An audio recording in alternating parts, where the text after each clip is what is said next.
Aja ya kuliah hari ini. Selamat pagi semuanya. Assalamualaikum warahmatullahi wabarakatuh. Mohon maaf ya, harusnya kita ketemu secara offline, tapi kan migrain gitu. Terus kayaknya nggak kuat ke kampus. Terus saya kasih obat kok, alhamdulillah bisa. Terus kemudian saya ada pertemuan di LPPM BPM juga sama Bu Rista tadi, jadi saya terlambat masuknya ya, mohon maaf. Baik, saya coba share dulu filenya kita melanjutkan dari kuliah yang lalu ya. Sebentar, sampai di kemarin itu sampai fermentasi sudah,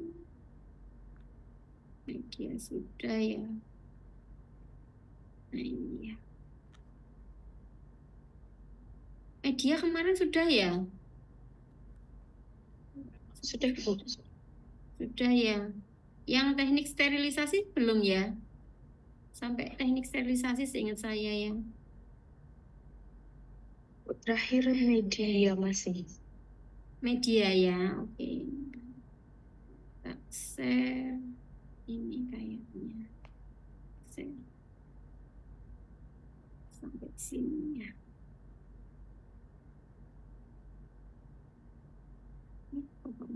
Oke.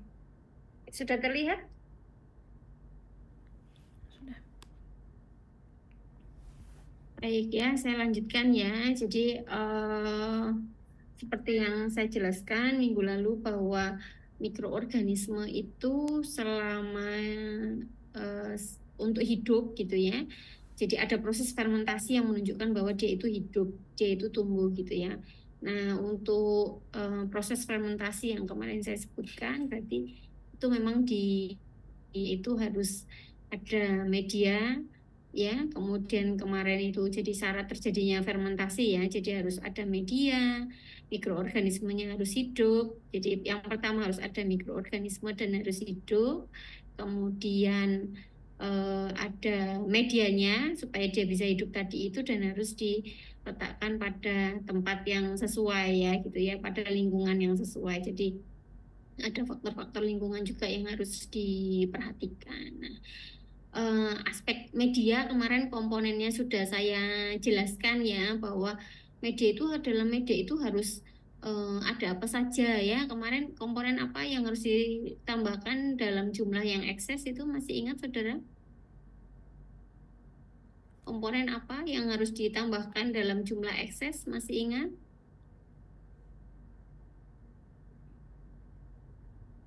Karbon, Bu. Ya, karbon ada lagi. Apa Firman? Selain karbon apa lagi yang harus ditambahkan dalam jumlah yang ekses?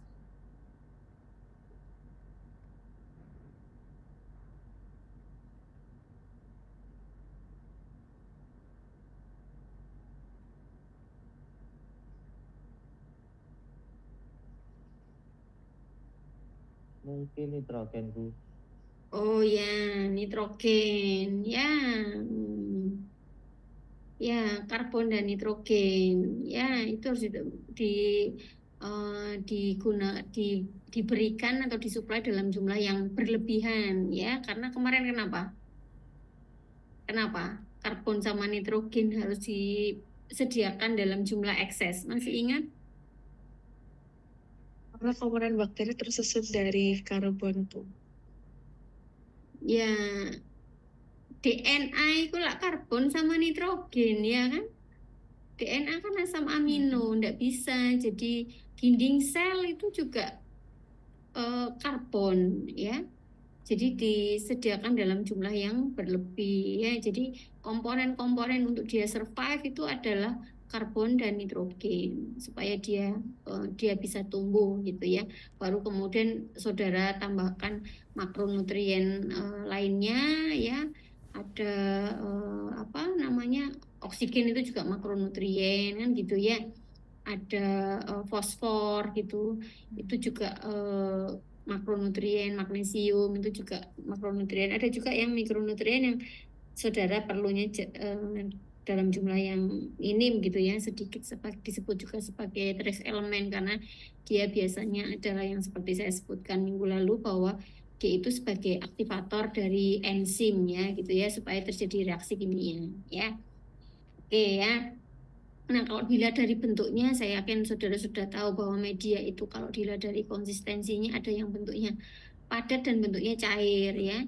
Jadi sebenarnya media itu awalnya ya semuanya itu kalau dibentuk itu perubahan dari padat menjadi dari cair menjadi padat itu dengan mudah bisa dilakukan dengan menambahkan gelling agent ya. Jadi umumnya media itu boleh nggak buat media dalam etanol? Media dibuat dalam apa? Kalau buat media dalam apa? Pelarutnya itu apa? Aqueous mungkin. Air ya, jadi air ya. Tidak boleh dalam etanol ya, ya mati mikroorganisme. Wong etanol itu membunuh ya. Etanol itu kenapa etanol bisa membunuh? Karena etanol menyebabkan denaturasi dari enzim ya. Loh, tubuhnya makhluk hidup itu banyak enzimnya ya.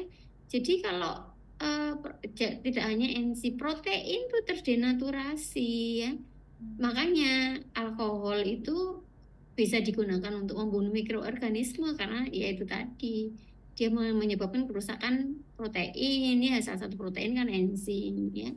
Itu ya. Jadi semua media pasti dibuat dalam pelarut yang tidak boleh mematikan mikroorganisme itu ya, air gitu ya.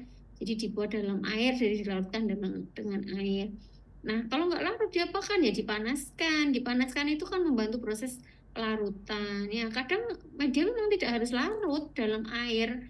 Misalnya saja ada media yang dibuat dari beras ya. Masa beras larut dalam air kan tidak, tapi air itu digunakan untuk membantu melunakkan ininya medianya gitu misalnya ya. Selain itu kan makhluk hidup butuh air ya, jadi saudara harus supply ya.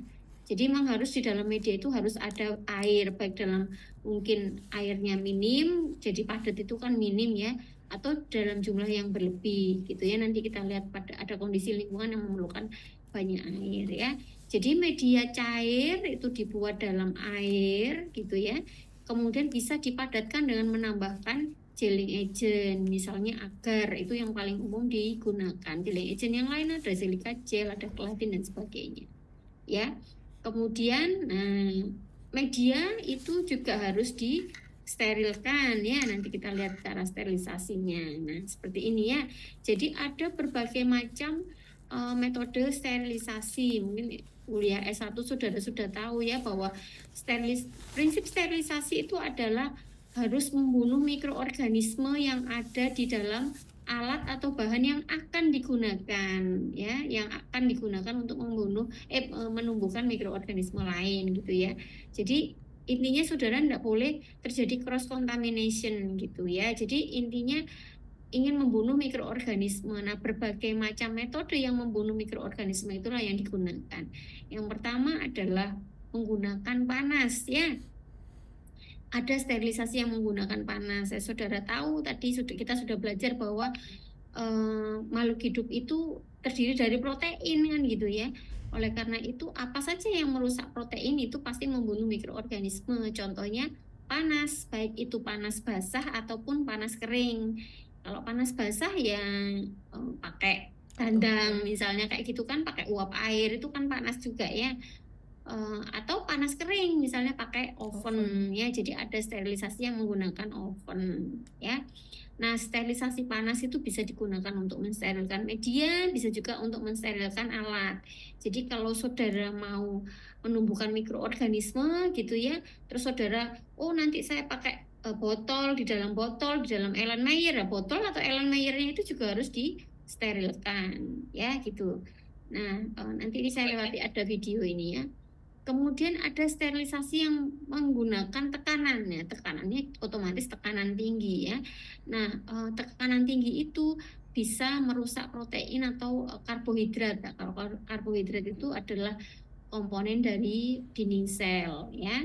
Jadi ada yang menggunakan pressure gitu ya. Ada juga yang menggunakan sterilisasi pakai tadi ini juga panas ya, tapi ini panas uap panas gitu. Itu steam sterilization. Jadi ini yang panas basah ya. Jadi bisa jadi uap air yang panas itu juga bisa digunakan untuk mensterilkan. Contohnya metode sterilisasi yang menggunakan steam sterilization itu adalah autoclave. Tapi autoclave itu sebenarnya kombinasi dari dua metode sterilisasi. Ada steam sterilization dan filtrasi. Mohon maaf. Apa tadi? Pressure ya, pressure sterilization. Karena autoclave itu kan dia ditutup ya kan, ditutup rapat, kedap gitu ya. Kemudian ada tekanan sehingga otomatis ketika uap itu panas itu masuk di sana memenuhi ruangannya, memenuhi di dalam autoclave itu akan timbul tekanan yang tinggi ya. Itu juga tadi jadi autoclave itu kombinasi antara steam sterilization dan pressure sterilization. Nah, saudara sudah tahu ya autoclave ya. Tak lewatin ini jadi ini ada contoh autoclave ya.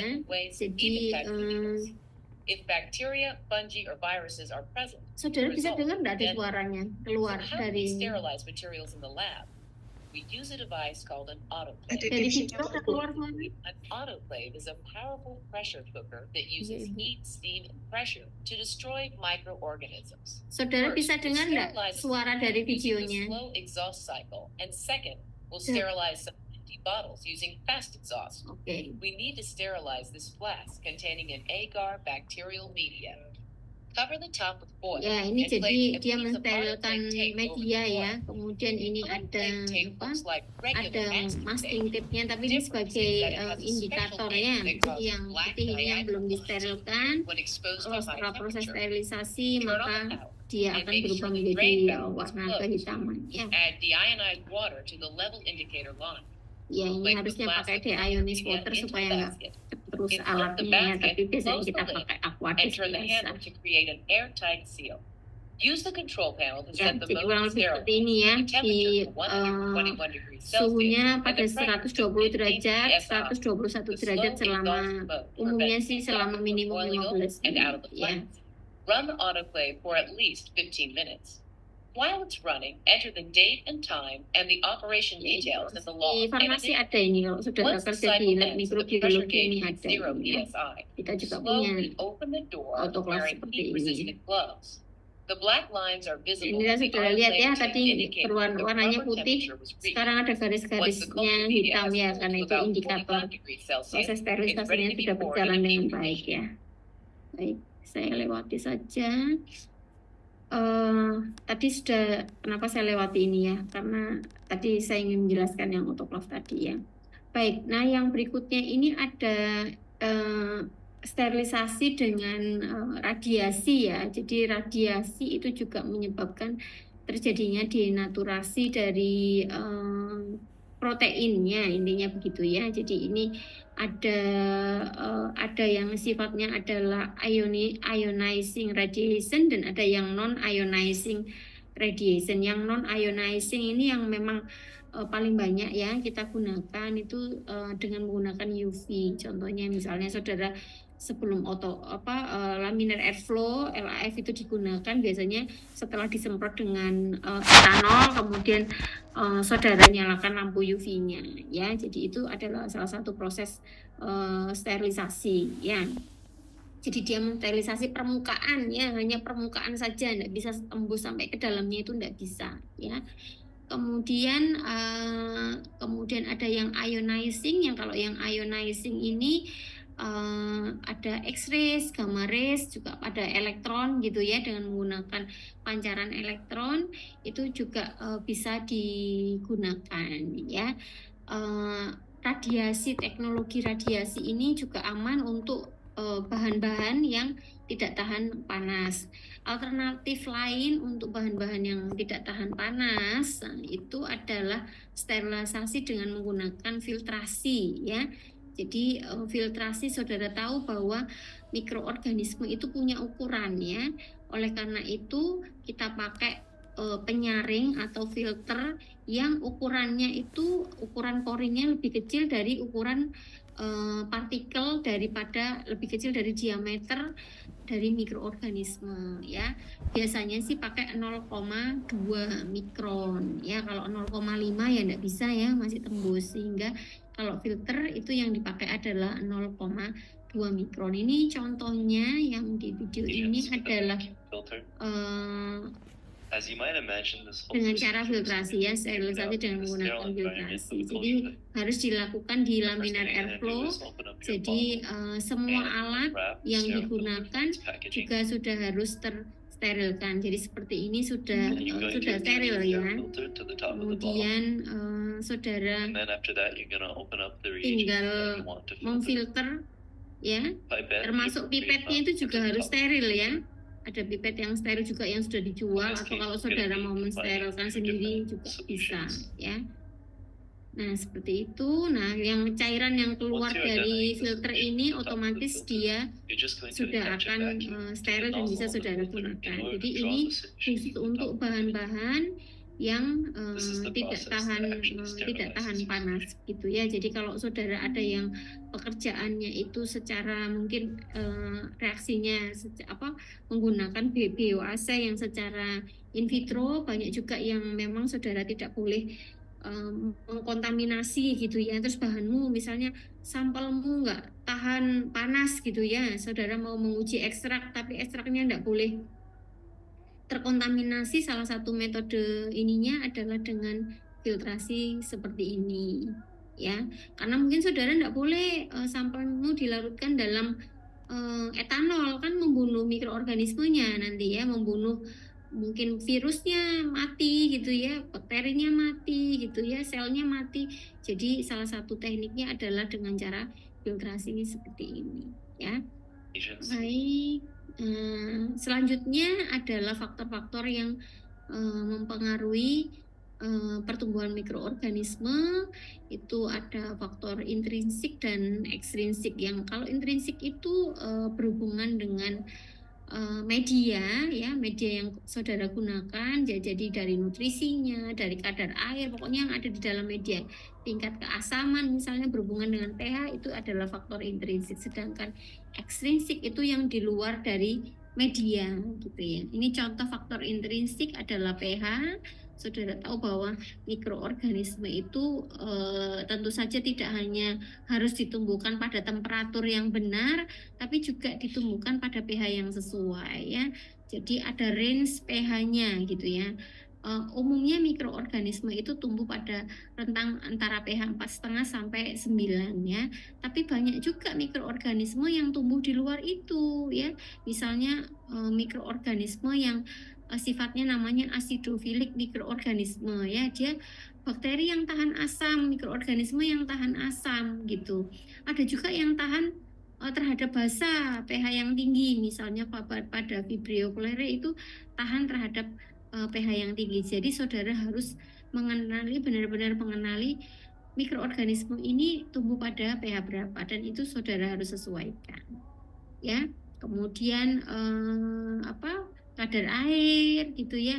Kemudian apakah saudara perlu menambahkan zat antimikroba. Jadi umumnya pada media itu perlu ditambahkan zat antimikroba. Mungkin aneh yo, aku numbuhkan mikroorganisme tapi kok saya harus nambah zat antimikroba ya. Nah, itu sebenarnya adalah untuk menghindari terjadinya kontaminasi selama proses fermentasi. Karena fermentasi itu tidak bisa hanya 1 hari, 2 hari. Fermentasi itu bisa berminggu-minggu, itu bisa terjadi ya. Bisa dalam waktu misalnya 7 hari, 8 hari, atau bahkan lebih dari itu gitu. Oleh karena itu harus dijaga sterilitasnya. Salah satunya adalah dengan menambahkan zat antimikroba. Misalnya saja ya, saudara menumbuhkan bakteri, saudara menambahkan, berarti dalam media itu ditambahkan anti jamur ya. Jadi dan sebaliknya, kalau saudara menumbuhkan jamur, berarti kemudian di dalam medianya dikasih antibakteri begitu ya. Bahkan ada kalau saudara menumbuhkan virus itu juga dikasih antibiotik ya, supaya tidak kontaminasi dengan mikroorganisme lainnya ya. Tapi yang harus dipastikan adalah bahwa zat antimikroba yang saudara masukkan tidak boleh membunuh mikroorganisme sendiri gitu ya. Jadi itu yang harus dipastikan ya. Baik, nah ini yang tadi saya sebutkan bahwa mikroorganisme itu ada yang butuh air banyak gitu ya untuk hidup. Nah ini tergantung namanya dengan water activity level ini ya. Jadi semakin tinggi water activity levelnya maka dia membutuhkan air yang lebih banyak daripada mikroorganisme yang berada pada water activity level yang rendah gitu. Ini ada pembagiannya ya. Baik, nah berikutnya faktor ekstrinsik yang lain itu adalah temperatur ya. Jadi seperti tadi halnya dengan pH, temperatur itu juga berpengaruh. Tapi kalau pH itu dia berhubungan langsung dengan makanan, tapi jadi dia masuk faktor intrinsik, sedangkan temperatur ini tidak berhubungan dengan makanan, maka dia berada di luar itu ya. Maka dia disebut sebagai salah satu faktor ekstrinsik ya. Nah, sebagian besar mikroorganisme itu tumbuh pada rentang temperatur 25 sampai 40 derajat Celcius ya. Istilahnya adalah mesofilik mikroorganisme. Kalau bakteri ya berarti mesofilik bakteri ya. Jadi pada rentang itu 25 sampai 40 ya suhu kita ini ya. Daerah tropis sini kan 25 sampai 40 ya. Jadi memang banyak mikroorganisme di kita ini ya. Kemudian mikroorganisme yang lain itu bisa tumbuh pada rentang di luar itu. Ada yang di bawah 20 misalnya ya, sampai bahkan suhu minus itu juga bisa tumbuh. Ada yang bisa tumbuh sampai dengan 100 derajat Celcius ya. Itu namanya hipertermofilik ya. Ini contoh yang tadi saya sebut hipertermofilik, bahkan bisa hidup sampai di atas 100. Jadi kalau hipertermofilik itu ada di air, bayangkan ya, saudara rebus nggak mati ya. Jadi bakteri-bakteri atau mikroorganisme yang hipertermofilik ini memang tumbuhnya itu ada yang pernah ya ada di sini Pak Faris itu ya, saudara nggak tahu ya Pak Faris ya. Dia sekarang sedang studi di Inggris ya, itu meneliti hipertermofilik itu dulu pernah penelitian sama saya juga. Dia pakai mikroorganisme yang mendekati kawah Gunung Bromo itu ya. Jadi itu juga termasuk termofilik tapi mungkin belum sampai hipertermofilik ya. Jadi itu salah satu contohnya. Jadi di dekat kawah gunung berapi misalnya pasti suhunya sangat tinggi di sana ya. Ada juga yang sikrofilik yang mungkin tumbuh di lautan dalam gitu ya. Jadi itu suhunya sampai dengan minus 10 derajat Celcius. Baik, faktor ekstrinsik lain yang juga harus dikendalikan itu yang juga berperan sangat penting adalah kadar oksigen ya. Kadar oksigen. Saudara sudah mengenal bahwa mikroorganisme itu ada yang sifatnya aerob, ada yang anaerob, ada juga yang disebut sebagai mikroaerob ya. Aerob itu dia butuh oksigen, jadi saudara harus supply. Kalau misalnya saudara nanti numbuhkan itu dalam fermentor yang tertutup, pastinya harus tertutup rapat ya fermentornya, berarti ada oksigen yang harus dimasukkan ya, jadi harus ada supply oksigen. Nah kemudian kalau dia butuh oksigen lebih sedikit, nah itu namanya mikroaerob. Dan ada lagi yang anaerob, itu enggak mau ada oksigen. Jadi kalau ada oksigen dia tidak mau ya, tidak bisa tumbuh ya. Jadi saudara harus mengenali itu. Salah satu contoh bakteri anaerob itu adalah yang penyebab jerawat. Yang tahu bakteri penyebab jerawat?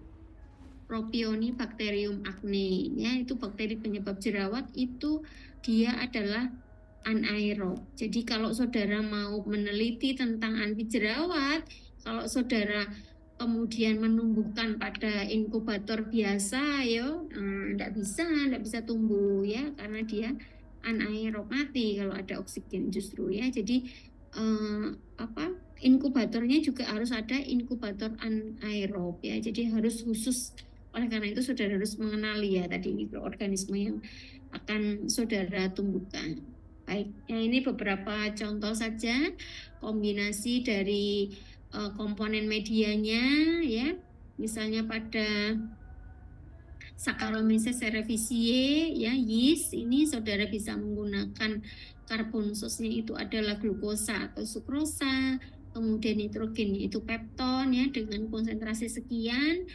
Nah, temperaturnya yang disarankan adalah 30 derajat Celcius dengan pH 5 dan ini ada shaking rate, berarti dia ditemukan pada media cair, kemudian dikocok dengan kecepatan 150 rate per menit ya.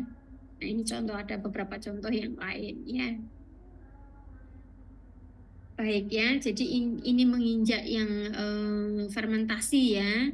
Jadi ada yang mungkin ini apa namanya? Saya masuk ke bagian ini ya. Jadi prinsipnya sebenarnya pada proses fermentasi itu adalah terjadinya perubahan dari karbohidrat gitu ya menjadi molekul-molekul yang lain ya. Jadi seperti ini sebenarnya ya. Jadi ada mikroorganisme, substratnya yang diubah itu sebenarnya adalah glukosa. Jadi kalau saudara menyediakannya adalah karbohidrat kompleks ya, polisakarida, berarti itu mikroorganisme itu harus mengubah dulu menjadi monosakarida ya. Jadi dari monosakarida baru dia menjadi molekul antaranya adalah asam pirufat ya. Jadi harus diubah dulu menjadi monosakarida, contohnya glukosa. Kemudian ada intermediate-nya itu adalah asam pirufat. Nah, dari asam pirufat ini baru kemudian menjadi molekul-molekul lain yang kemudian endingnya adalah produk gitu ya. Misalnya etanol dan lain sebagainya ya. Baik, nah ini contohnya adalah tipe fermentasi berdasarkan produk yang dihasilkan ya. Jadi ada yang istilahnya homolactic fermentation, jadi fermentasi yang menghasilkan asam laktat ya. Jadi dari glukosa tadi yang saya sebutkan, intermediate-nya itu adalah asam pirufat. Nah, dari asam pirufat ini kemudian dirubah menjadi asam laktat, itu yang disebut sebagai homolactic fermentation. Contohnya pada produksi ini ya, keju itu adalah homolactic fermentation. Kemudian ada yang alcoholic fermentation, jadi setelah asam pirufat itu diubah menjadi etanol dan CO2 ya. Ini alcoholic fermentation itu tentu saja pada produksi minuman alkohol misalnya seperti itu ya. Kemudian ada yang heterolaktik. Kalau ini heterolaktik itu tidak hanya asam laktat atau tidak hanya alkohol ya, atau dia menghasilkan senyawa lain selain keduanya ya. Ini contohnya ya, pada Swiss cheese, kemudian ada vinegar ini asam asetat, kemudian ada pada Clostridium itu menghasilkan aseton atau isopropanol ya. Ini tadi sudah saya sebutkan. Nah, ini beberapa faktor yang harus diperhatikan ya. Jadi saudara tahu bahwa mikroorganisme itu tumbuh perlu tadi ya, faktor intrinsik dan ekstrinsik yang dikendalikan selain medianya, dan itu harus memang dicek terus selama proses fermentasi itu. Jadi ada titik-titik krusial di mana saudara mengecek misalnya saja kandungan glukosanya di sana, ketersediaan glukosanya, kadar glukosa apa masih ada glukosanya. Kalau glukosanya sudah habis digunakan ya dia nggak akan mau hidup gitu ya. Jadi itu harus diperhatikan. Nah, ini beberapa faktor yang harus saudara perhatikan pada saat fermentasi. Ini agitasi ya, terutama ini harus dicek kalau saudara melakukan fermentasi dalam jumlah yang besar ya, dengan media dalam jumlah yang banyak gitu ya. Jadi mediamu isinya 5.000 liter gitu ya. Kalau enggak pakai pengocokan atau agitasi, nah ini nggak mungkin akan bisa dilakukan dengan baik, karena misalnya saja mikroorganisme itu tumbuh di atas, medianya kan enggak bisa terserap dengan sempurna ya yang di bawah itu ya. Jadi makanya harus ada agitasi atau shaking atau pengocokan ya. Jadi ini pengocokan itu terutama kalau medianya dalam skala besar itu harus dilakukan, dan dalam media padat, dalam media cair. Kalau media padat ya enggak perlu lah ya, enggak perlu ada proses pengocokan karena percuma ngapain dikocok ya, karena tidak ada movementnya. Kemudian, nah ini contohnya ya, ini juga kita punya ya, yang small scale ini ya, di laboratorium di farmasi, di mikrobiologi kita punya itu shaker inkubator, di mana saudara juga bisa menggunakan suhu tertentu di sana ya, pakai suhu tertentu, kemudian apa namanya, di set suhunya, di set kecepatan putarannya ya. Jadi seperti itu ya. Baik. Nah, ini ada tipe-tipe kultivasi, jadi ada yang fermentasinya jika dilakukan pada media cair itu namanya adalah submerged fermentation. Jadi ini adalah fermentasi dengan menggunakan media cair pada fermentor ya. Kemudian ada yang namanya solid state fermentation. Ya, kalau solid state fermentation ini pada media padat. Nah, solid state fermentation ini memang proses fermentasi yang paling umum digunakan terutama pada industri tradisional gitu ya, industri bioteknologi yang tradisional. Contohnya saudara membuat tempe ya, itu adalah solid state fermentation ya. Jadi saudara medianya kan media padat ya, yang kemudian saudara campur dengan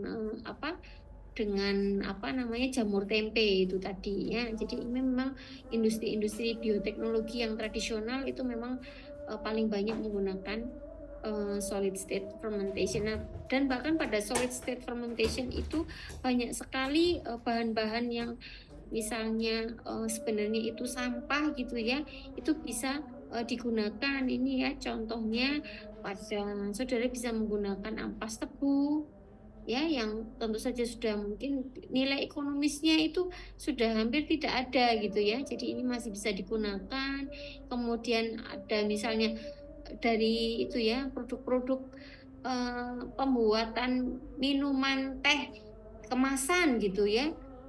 Itu kan misalnya bikin teh botol atau teh kotak gitu kan. Itu kan habis diekstraksi tehnya, ampasnya kan menjadi menjadi polutan di lingkungan ya, mungkin jadi pupuk ya mungkin ya. Tapi ternyata nilai ekonomisnya itu bisa ditingkatkan. Contohnya ini bisa digunakan sebagai media pertumbuhan mikroorganisme. Kemudian ini contoh lagi yang paling banyak di negara kita ya, ini tempat penggergajian kayu ya. Tapi sekarang sudah banyak ya pakai sisa-sisa dari gergaji kayu itu dicetak lagi, itu jadi furniture ya kan, jadi meja, jadi dipan kayak gitu ya. Itu banyak sekali sekarang yang jadi dikompres lagi menjadi furniture.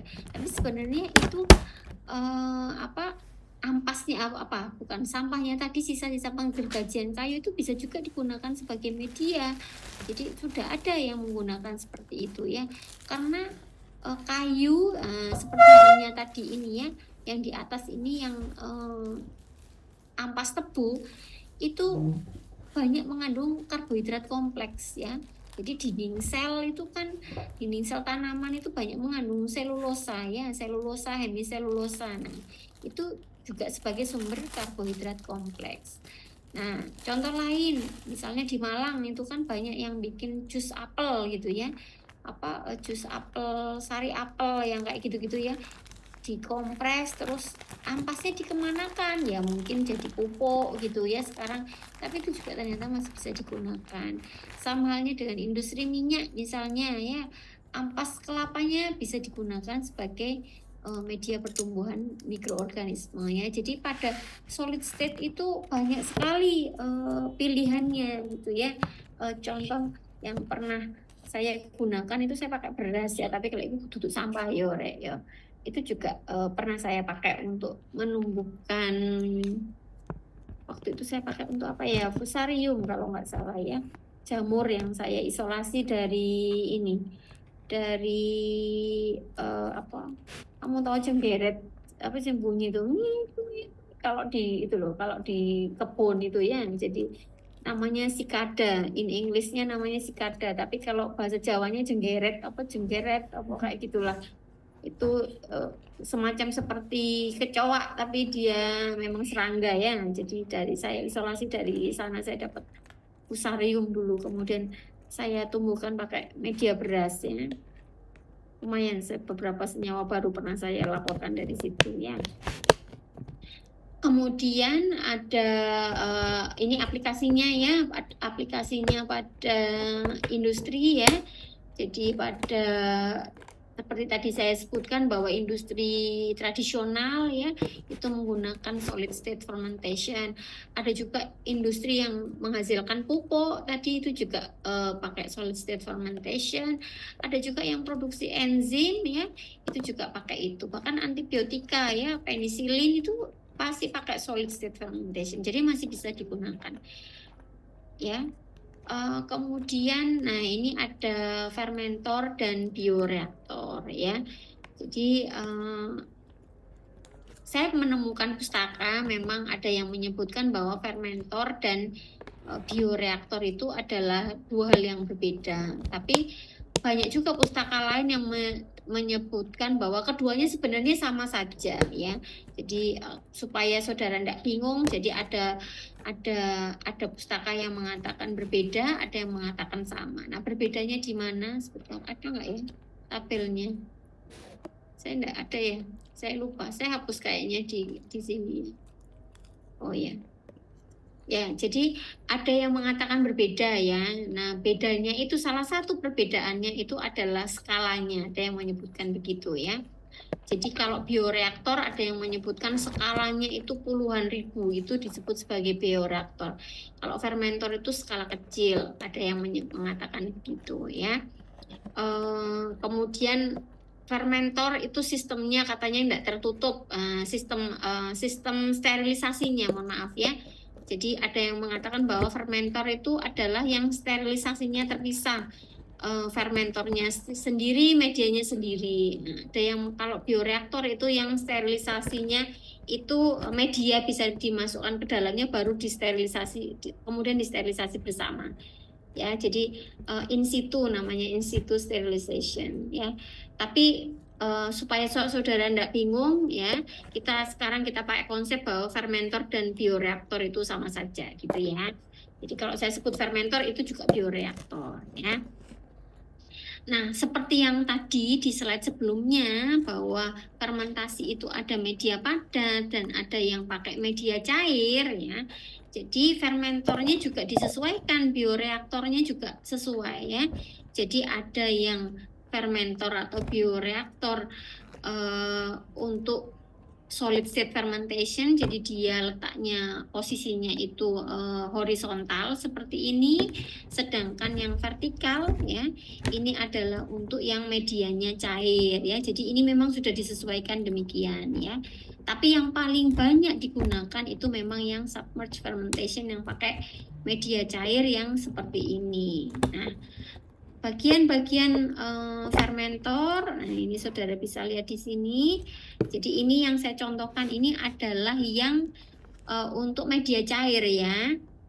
Ya, jadi di bagian sini, nah, ini fermentor atau bioreaktor itu ada yang terbuat dari bahan kaca, ya, badannya ini ya, tabungnya ini dari kaca, ya.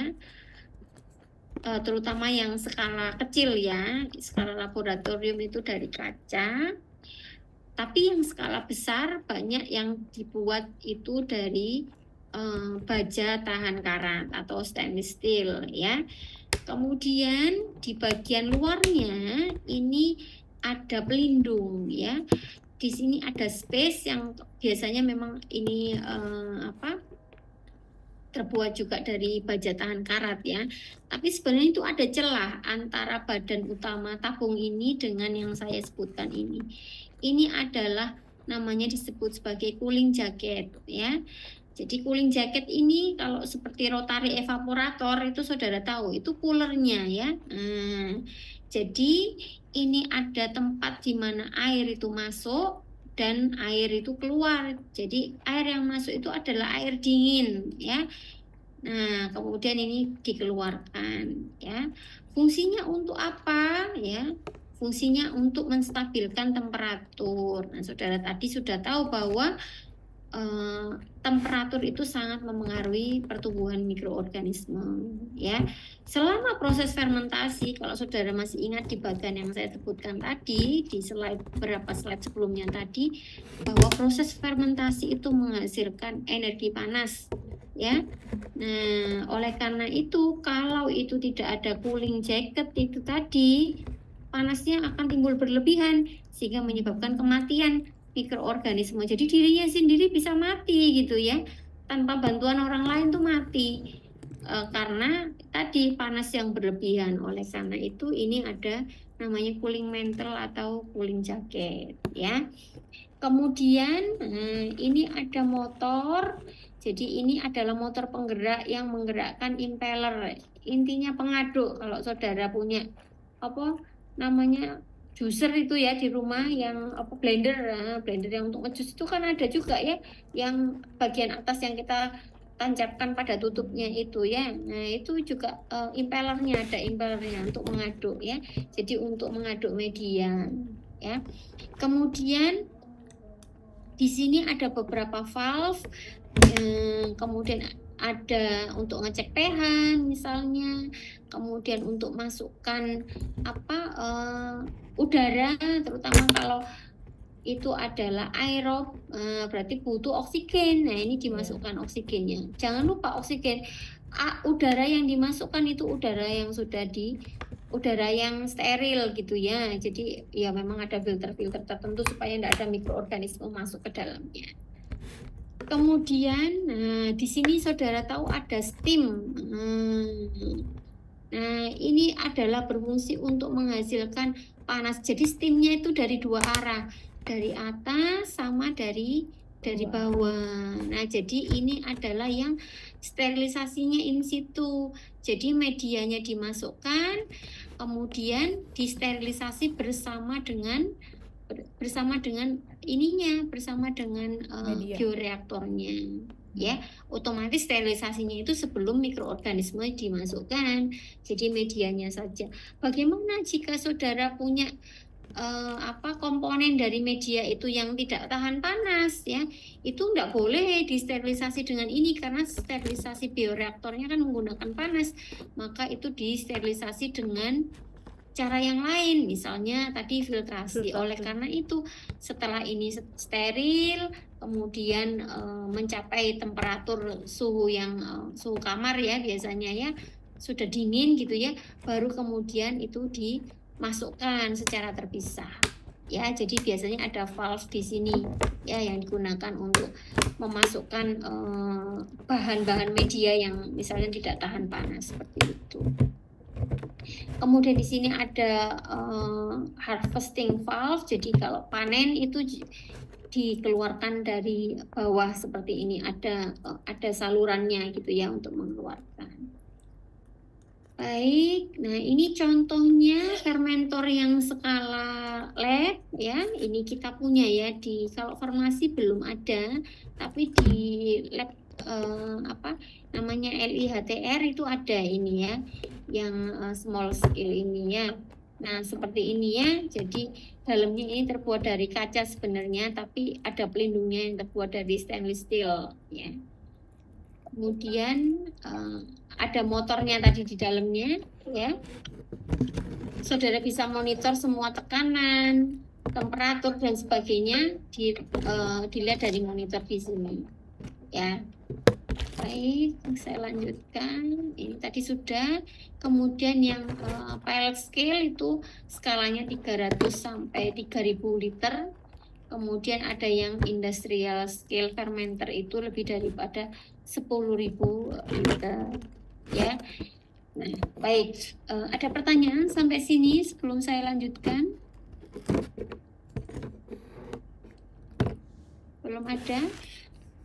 Baik, jika tidak ada, nah ini berikutnya adalah bagaimana ini tips kalau kita mau scaling up ya. Jadi tidak bisa langsung pakai saya tumbuhkan pada 3.000 liter, enggak bisa ya, begitu ya. Jadi saudara harus mulai dulu dari skala kecil ya. Nah, yang sebelum itu, sebelum mulai skala kecil pun saudara harus memastikan bahwa mikroorganisme yang ditumbuhkan itu adalah mikroorganisme yang identitasnya sudah benar ya. Nah, biasanya saudara harus menumbuhkan dulu pada media padat seperti ini ya.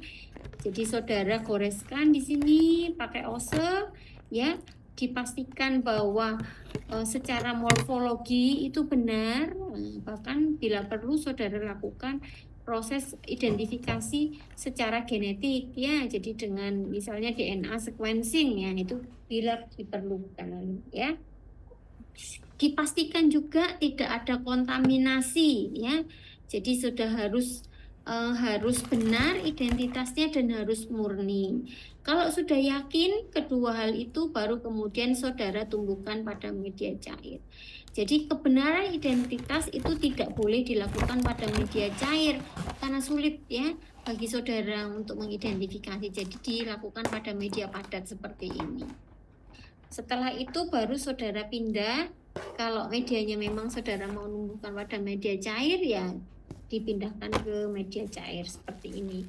Skalanya laboratorium dulu, bisa pakai Erlenmeyer ini dulu seperti ini. Kalau saudara punya fermentor yang misalnya isinya 1 atau 2 liter, bisa ke fermentor yang 1-2 liter ya. Kemudian kalau saudara yakin sudah tumbuh, tidak ada kontaminasi, dilihat sudah benar, baru kemudian saudara scale up pada skala berikutnya ya. Jadi pilot scale ya. Kalau sudah benar baru industrial scale. Jadi memang dilakukan secara bertahap. Hal ini selain untuk menjaga tadi ya kemurniannya, kebenaran identitasnya, juga supaya saudara tidak rugi ya. Bayangkan kalau saudara kontaminasinya itu di skala yang besar, di skala pilot kontaminasi, kerugiannya sangat besar ya. Jadi kalau saudara nanti bekerja di industri berbasis bioteknologi, saudara harus melakukan tahapan seperti ini ya. Ini tadi sudah saya jelaskan ya. Nah sekarang operation mode ya. Jadi bioreaktor itu operation mode-nya itu dibagi menjadi 3. Ada yang disebut batch culture, ada yang disebut semi continuous, ada yang disebut sebagai continuous ya. Yang pertama batch culture ya, mungkin lebih mudah kalau simulasikan seperti ini ya. Jadi ini kalau batch culture misalnya ini saudara ada bioreaktor, saudara isi dengan media, saudara tahu sudah produknya sudah terbentuk, maka kemudian saudara panen. Dipanen itu semuanya ya, dipanen sampai kosong ini isunya ya. Nah itu batch, ini ya seperti saudara ya, kalau obat itu kan gitu ya, batch gitu ya, selesai bikin satu adonan, anggap aja adonannya itu selesai gitu ya, terus kemudian saudara bersihkan lagi, bikin lagi adonan berikutnya mulai dari awal lagi ya. Itu adalah proses batch ya. Kemudian nah yang berikutnya, nah ini keuntungan dan kekurangannya ya. Kalau batch itu ya otomatis saudara mudah ya, sangat mudah, sangat simple. Hanya saja memang ada istilahnya time loss between batch, karena pasti saudara perlu jeda antara batch 1 dan batch 2 itu ada jedanya gitu ya. Kemudian juga makan waktu, makan tenaga dan sebagainya. Tapi kelebihan lainnya adalah tidak mudah terjadinya kontaminasi ya. Jadi tidak ada karena sistemnya tertutup, sekali dibuka yaitu dipanen kan gitu ya. Nah, yang berikutnya, operation mode berikutnya itu adalah fed batch atau yang disebut sebagai semi continuous ya. Kalau semi continuous ya, itu saudara tadi sudah menumbuhkan media, masukkan media mikroorganismenya ditumbuhkan gitu ya. Kemudian pada waktu tertentu saudara panen, tapi panennya itu tidak semuanya ya. Jadi saudara sisakan misalnya, oh saya sisakan 1/5-nya gitu ya. Jadi 1/5-nya ditinggal di tangki ya, 4/5-nya misalnya gitu dipanen. Jadi intinya disisakan gitu ya, disisakan 1/sekian bagian di dalam tangkinya. Jadi tidak dikosongin. Kemudian yang dilakukan apa terhadap sisa ini? Di top up media baru seperti ini ya, di top up media baru ya. Kenapa kok demikian ya? Ini terutama biasanya dilakukan untuk mikroorganisme yang tumbuhnya itu lama gitu ya, tumbuhnya butuh waktu panjang gitu umumnya. Karena kalau saudara panen semuanya dia akan masuk lak phase lagi ya. Kemarin saudara ingat ya, itu pertumbuhan itu ada fase di mana dia menyesuaikan namanya lak phase, kemudian ada fase eksponensial dan stasioner. Nah, kalau fasenya ini terlalu panjang, kalau saudara ambil semua starting dengan sesuatu yang baru, nah itu makan waktu yang lama juga. Oleh karena itu ini istilahnya nyolong start ya. Jadi itu kemudian dia akan langsung masuk fase eksponensial. Jadi mikroorganisme yang disisakan di dalamnya ini ketika ditambah baru, dia langsung tidak masuk fase lak phase tapi dia masuk fase eksponensial. Jadi ini mempersingkat waktunya ya. Nah, itu adalah keuntungannya. Tapi kerugiannya adalah bahwa karena ini sistemnya tadi saudara buka terus nambahin baru, otomatis terjadi adanya kemungkinan kontaminasi itu menjadi lebih besar daripada sistem yang batch tadi ya. Kerugian kedua ya, mikroorganisme itu umurnya bertambah ya. Ketika saudara tambah media tadi, umurnya bukan menjadi 0 lagi tapi dia bertambah usianya. Nah, ketika terjadi pertambahan usia, itu kemungkinan terjadinya mutasi itu menjadi lebih besar, ya. Nah, oleh karena itu, fat batch ini juga harus benar-benar diperhatikan kalau saudara memproduksi obat atau mungkin produk nutraceutical dan sebagainya, itu dengan fat batch ini tadi, ya. Kemudian berikutnya adalah continuous, ya. Continuous ini hampir mirip dengan fat batch tadi ya. Jadi ketika saudara masukkan ini medianya kemudian ditumbuhkan mikroorganisme, ketika saudara tahu itu mau masuk fase stationary phase, itu diambil sebagian, bukan diambil sebagian sebenarnya, keran harvestingnya dibuka pada flow rate tertentu, kemudian keran untuk masukkan media dibuka dengan flow rate yang sama ya. Jadi itu ketika mau masuk fase stasioner itu ada yang keluar, ada yang dimasukkan ya. Biasanya metode seperti ini digunakan kalau saudara butuhnya itu adalah biomasa. Contohnya mau buat pupuk gitu, seperti itu ya. Nah, itu metode yang paling sesuai adalah continuous. Atau cara lain misalnya menghasilkan etanol nanti digunakan. Nah, itu juga boleh pakai metode continuous. Nah, metode continuous ini tadi saya sebutkan bahwa dia ingin menghasilkan growth rate yang selalu eksponensial seperti itu, ya. Kemudian tentu saja ada keunggulan dan kerugiannya ya, kelebihan dan kerugiannya. Ya, kelebihannya tadi ya, tidak harus masuk fase lak phase lagi, terus growth rate-nya naik terus dan seperti itu ya. Tapi kekurangannya adalah terjadinya mutasi mikroorganisme, mutasi secara genetik itu sangat mungkin terjadi di sini. Jauh lebih besar kemungkinannya daripada metode fat batch ya. Kemudian selain itu kontaminasi juga, kemungkinan adanya kontaminasi juga menjadi lebih besar ya daripada dua metode lain yang tadi sudah saya jelaskan. Oleh karena itu kalau membuat obat itu tidak boleh pakai metode continuous. Jadi pilihannya untuk membuat obat itu adalah metode batch atau fat batch ya. Jadi hanya itu ya. Terus ini untuk apa? Ya tadi untuk yang selain obat. mau produksi pupuk gitu ya, mau produksi apa tadi etanol misalnya, nah itu bisa ya. Baik, ini yang terakhir saya jelaskan ya adalah namanya OSMAK ya. OSMAK itu adalah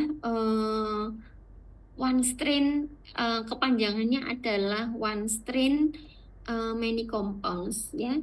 Apa ya maksudnya one strain many compounds ini? Jadi satu strain mikroorganisme ya, satu spesies mikroorganisme, tapi dia bisa memproduksi banyak senyawa kimia ya. Nah, bagaimana kok bisa seperti itu ya? Nah, untuk menjadi seperti itu ada tahapan-tahapan yang harus dilakukan ya. Ada modifikasi ya, baik itu mungkin modifikasinya secara genetik atau tadi saudara sudah mengenal mikroorganisme itu tumbuh itu ada faktor intrinsik dan ekstrinsik. Jadi menggunakan faktor intrinsik dan ekstrinsik ya. Jadi ada intinya begini, ada teknologi yang diterapkan supaya satu mikroorganisme itu menghasilkan berbagai macam produk yang kita inginkan kan gitu ya. Jadi bisa ditumbuhkan pada misalnya media yang berbeda atau pada lingkungan yang berbeda gitu ya. Nah, itu juga bisa dilakukan ya. Nah, ada beberapa hal yang harus diperhatikan di sini ya. Kalimat saya yang ketiga, jadi mikroorganisme produce metabolites through certain pathways ya. Jadi bahwa senyawa kimia itu dihasilkan melalui proses biosintesis umumnya ya. Jadi dilakukan melalui biosintesis yang terjadi di dalam mikroorganisme itu. Jadi kalau pathways-nya saudara menggokkan, nah, tahu menggokkannya, dibelokkan, otomatis dia akan menghasilkan senyawa yang berbeda. Nah, itu prinsip OSMAK seperti itu ya. Kemudian yang kedua ya, jadi selain pathways, jadi metabolit sekunder itu diproduksi oleh enzim ya, oleh enzim tertentu gitu ya, oleh enzim tertentu yang kemudian disebut sebagai biosynthetic gene cluster, enzim tertentu yang berhubungan dengan gen tertentu begitu ya. Kemudian, karena ada genetik tadi, ada yang istilahnya gene silencing. Jadi yang di silent itu gen tertentunya itu tadi, ya. Itu bisa juga, ya. Jadi ini trigger kenapa metabolit sekunder, kenapa kok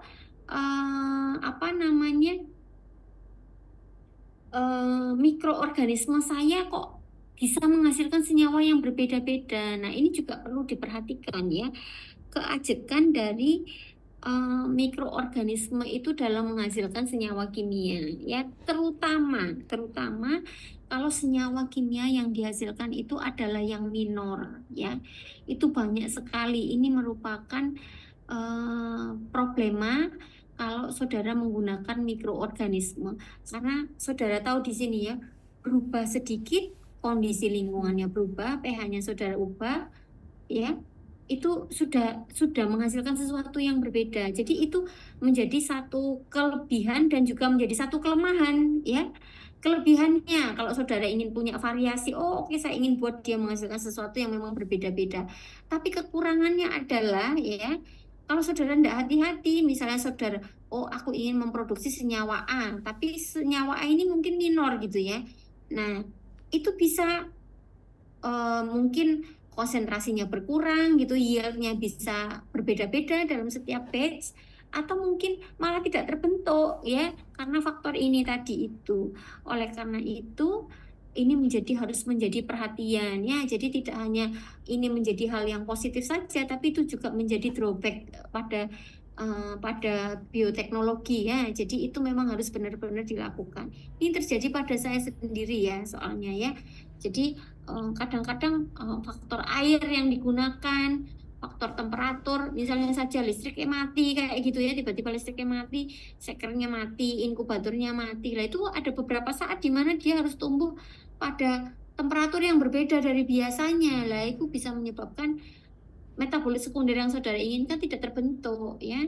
Nah, jadi karena itu ada trigger-trigger lain ya. Oleh karena itu memang sulit pekerjaan berbasis bioteknologi ini bukan hal yang mudah. Saya sudah mengerjakan ini berapa tahun ya waktu itu ya. S3 saya ngerjakan ini, saya pulang dari S3 saya juga sempat mengerjakan. Kemudian karena saya bukan orang yang telaten ya. Kemudian karena itu tadi saya sering mengalami itu, terutama di negara kita ini iklimnya berubah-ubah terus begitu, ini sangat sulit. Memang pekerjaan yang tedious ya kalau kita bilang, itu harus penuh kehati-hatian ya. Baik ya. Selain yang saya sebutkan tadi dengan metode gene silencing gitu ya. Jadi OSMAC itu juga bisa dilakukan dengan cara yang lain ya. Jadi ini kalau dirangkum di sini beberapa strategi OSMAC yang bisa dilakukan. Yang pertama adalah yang disebut sebagai nutrien regime ya. Jadi nutrien otomatis berhubungan dengan media ya. Jadi permainan di dalam media. Saudara mengganti mengganti komponen glukosanya misalnya komponen karbohidratnya, biasanya saudara pakai glukosa, saya enggak pakai glukosa, saya ganti begitu ya. Atau saudara mau misalnya, bagaimana kalau saya tambah misalnya airnya itu bukan aquades biasa, saya ganti dengan air laut. Saya pernah itu lakukan juga itu ya. Saya kombinasi satunya pakai air laut, satunya tidak ya, karena memang yang saya tumbuhkan waktu itu marine mikroorganisme ya. Jadi saya pakai air laut, satunya enggak. Berbeda ternyata senyawa yang dihasilkan ya. Padahal masalah air saja itu ya. Nah, itu juga sudah menghasilkan sesuatu yang berbeda. Jadi yang nutrien regime itu adalah yang berhubungan dengan komponen media yang digunakan ya. Kemudian ada yang namanya physical parameter ya, berarti kondisi fisik ya, baik itu yang berhubungan dengan faktor intrinsik atau faktor ekstrinsik, tapi lebih banyak memang physical parameter itu berhubungan dengan faktor ekstrinsik ya. Contohnya saja saudara seperti ilustrasi di sini, saudara mengganti pH-nya misalnya gitu ya. Kemudian atau pakai satunya dikocok, satunya didiemin, nah itu physical parameter. Kemudian ada yang co-culture, nanti saya jelaskan. Kemudian ada yang juga pakai chemical elicitor gitu ya, supaya misalnya ekspresi gennya yang ini tidak terekspresi tapi yang terekspresikan gen lain misalnya gitu ya, itu juga bisa dilakukan. Nah ini contoh saja bahwa kemudian itu bisa kita lakukan setelah hasil dari berbagai macam modifikasi ini. Kemudian saudara bisa lanjutkan ya, karena saudara ini di bahan alam, saudara bisa lanjutkan penelitian berikutnya dengan misalnya saudara ingin tahu komposisi komponen-komponennya. Kalau saya lakukan hal-hal yang berbeda tadi, kemudian bagaimana dengan hasil pengujian aktivitasnya, itu juga bisa dicoba-coba juga ya, umumnya dengan high throughput screening method gitu. Baik, ini kemudian penjelasannya ya, tadi sudah saya jelaskan ya, kalau nutrien regime itu berhubungan dengan komponen media saudara ya, baik itu berubah saudara ganti komposisinya artinya misalnya tadi glukosa saya ganti dengan sukrosa, atau saya ganti dengan fruktosa misalnya begitu, atau saudara mengubah konsentrasinya ya. Jadi misalnya glukosanya pertama 5 gram per liter saya ganti menjadi, bagaimana kalau saya naikkan jadi 10 gram per liter. atau saya buat menjadi separuhnya. Nah, itu juga bisa dilakukan. Nah, itu contoh perubahan yang bisa dilakukan pada nutrien rejim. Kemudian ada yang physical parameter tadi ya, saya sebutkan tadi bisa itu berhubungan dengan faktor intrinsik tadi pH ya. Intrinsik itu kan berarti dari media ya. pH-nya saudara ganti-ganti. Misalnya, oh saya kemarin pakai fosfat buffer, terus tak ganti, gak usah di buffer wis misalnya, saya ganti aja pH-nya ya. Nah, itu juga bisa dilakukan, atau perubahan temperatur, perubahan tadi pengocokan itu juga bisa ya. Jadi beberapa faktor yang bisa digunakan.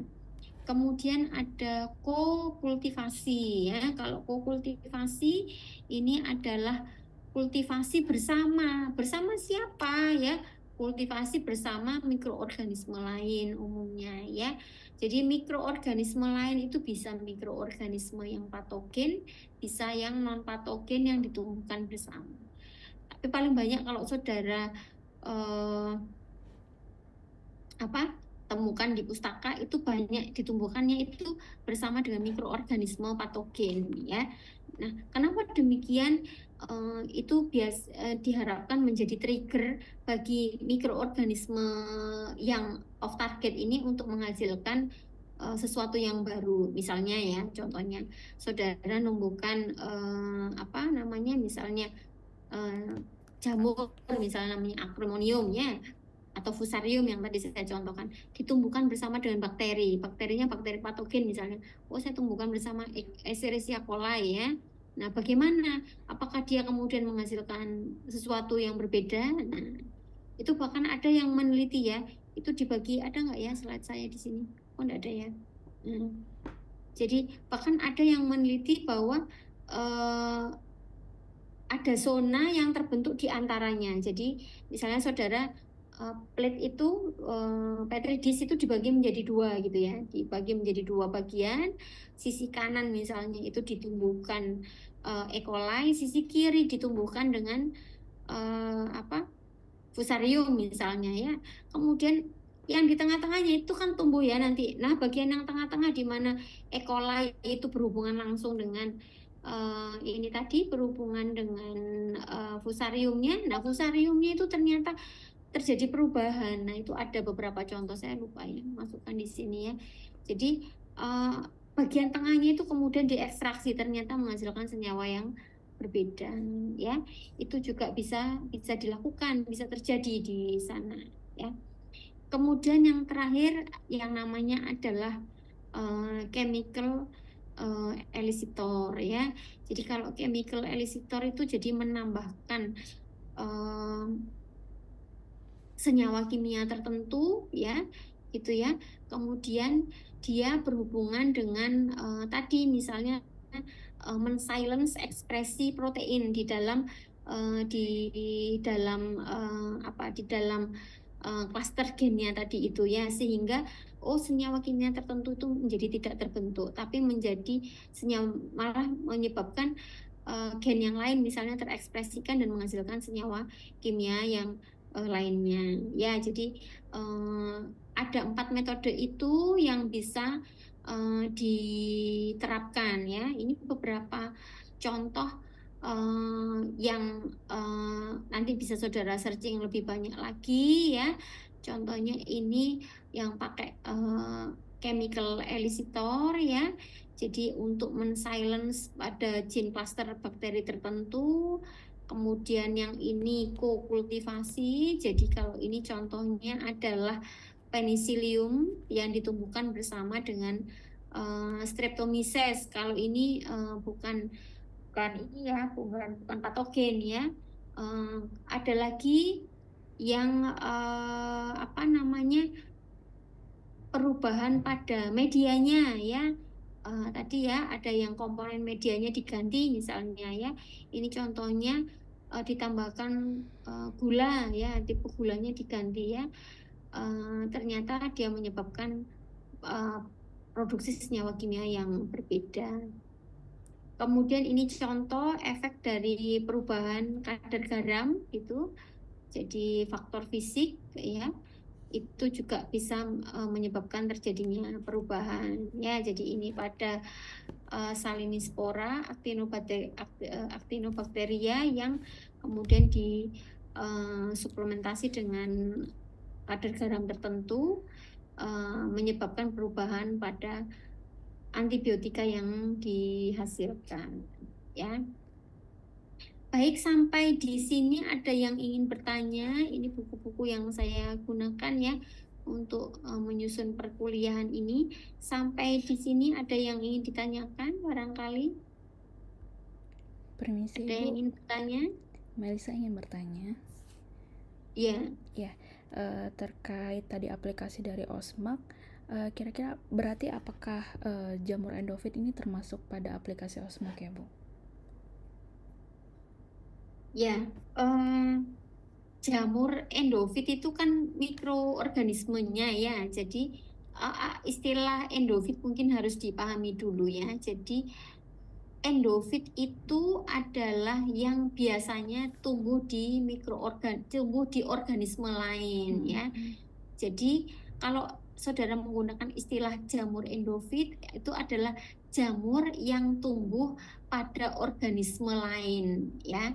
Misalnya saja saudara ngambil jamurnya itu dari batang tanaman tertentu ya, itu saudara tumbuhkan, itu namanya jamur endofit, bukan yang di luar bebas gitu ya. Jadi endofit itu biasanya dia mikroorganisme yang berasosiasi, bersimbiosis dengan mikroorganisme lain dan dia tumbuh di dalam jaringan, biasanya tumbuh di dalam jaringan vaskuler dari organisme lain. Bisa ada di dalam tumbuhan, bisa ada di hewan gitu ya. Seperti tadi kalau saudara bilang itu, saya dengan almarhumah Prof. Nur Erma, kalau mungkin saudara sempat kenal dengan beliau, itu pernah mengambil jamur endofit dari tanaman pacar Cina namanya ya. Jadi dari batang sama daun tanaman pacar Cina ya, itu otomatis harus disterilisasi dulu ya di luar ya, surface sterilization. Kemudian kami belah, itu ditanam dalam media tertentu. Itu kemudian tumbuh, keluarlah jamur atau mungkin bakteri gitu ya. Nah, itu disebut sebagai bakteri. Kalau bakteri ya berarti bakteri endofit, kalau jamur ya jamur endofit ya. Itu bukan lain dari teori Osmak ya. Itu adalah intinya itu adalah yang saya sebut tadi, mikroorganisme yang hidup di dalam sebagai simbion, tapi di dalam jaringannya loh ya, di dalam jaringan mikroorganisme itu. Jadi bisa hidup di mana saja. Yang pernah saya peroleh juga endofit dari spons ya. Jadi sponsnya ditumbuhkan, dipotong, ditumbuhkan, ternyata di jaringan vaskulernya ada itu yang disebut sebagai endofit ya. Jadi kalau Osmak itu lebih ke arah bagaimana kita memodifikasi, memanipulasi mikroorganisme itu untuk menghasilkan sesuatu yang lain, sesuatu yang memang saudara inginkan gitu ya. Jadi ini memang kerjaannya lebih banyak ke orang-orang ini ya. Orang-orang kimia banyak mengerjakan ini karena dia ingin misalnya pengen dapat senyawa yang baru gitu ya. Terus terang untuk menghasilkan sesuatu yang baru yang sekarang ini itu sudah sangat sulit ya. Karena sebagian besar tanaman di dunia ataupun hewan yang ada di dunia ini itu sudah diteliti oleh orang, termasuk pun mikroorganisme itu sudah banyak yang meneliti ya. Ya, jadi kalau saudara searching nama tanaman itu sudah pasti ada pustakanya ya. Nah, jarang sekali yang tidak ketemu gitu, karena banyak sekali sudah yang meneliti. Nah, oleh karena itu ini adalah salah satu cara yang digunakan untuk menghasilkan sesuatu yang baru. Jadi kita paksa mikroorganisme itu untuk memproduksi senyawa yang lain gitu ya, dengan metode-metode yang tadi saya sebutkan gitu. Ya. Baik, terima kasih Ibu. Baik, ada lagi yang ingin bertanya? Bu, permisi ingin menanyakan terkait tugas. Oh ya, nanti saya jelaskan. Ya, sebelum itu nanti saya jelaskan ya. Ada lagi yang mungkin terkait materinya? Ada yang bertanya? Baik, kalau tidak ada, ya tidak ada. Memang sebentar ya.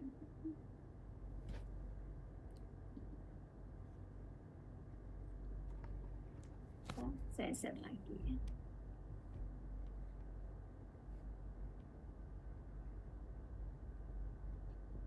Ini saudara berberapa ya ini ya?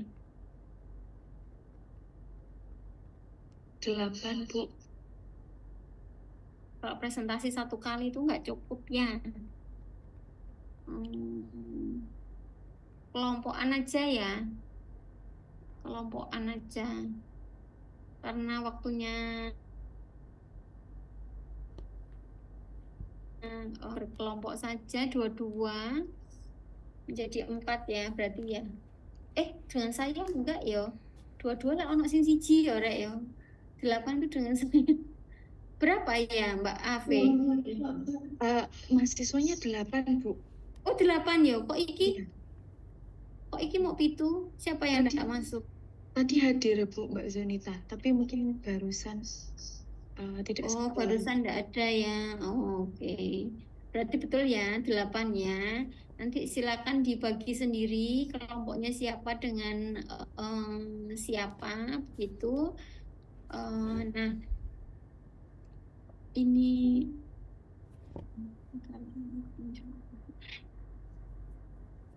saya share lagi.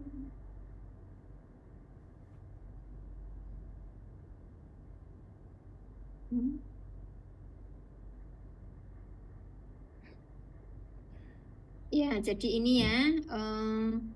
Jadi karena sebenarnya OSMAK ini merupakan aplikasi dari yang saya jelaskan tadi banyak di depan. Jadi kita tugasnya tentang ini ya. Silakan saudara mewakili. Jadi kan kelompoknya kan ada 4. Nah, berarti ada masing-masing kelompok silakan dibagi sendiri siapa yang bertugas. Kan ini tadi OSMAK ini kan ada 4 ini ya.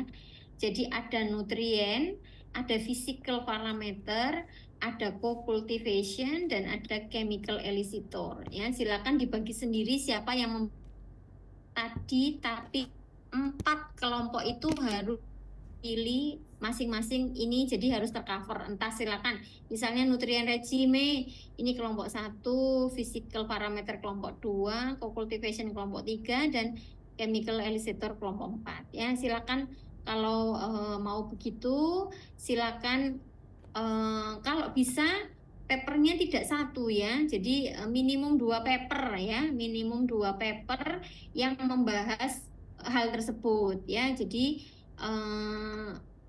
silakan disusun PPT-nya.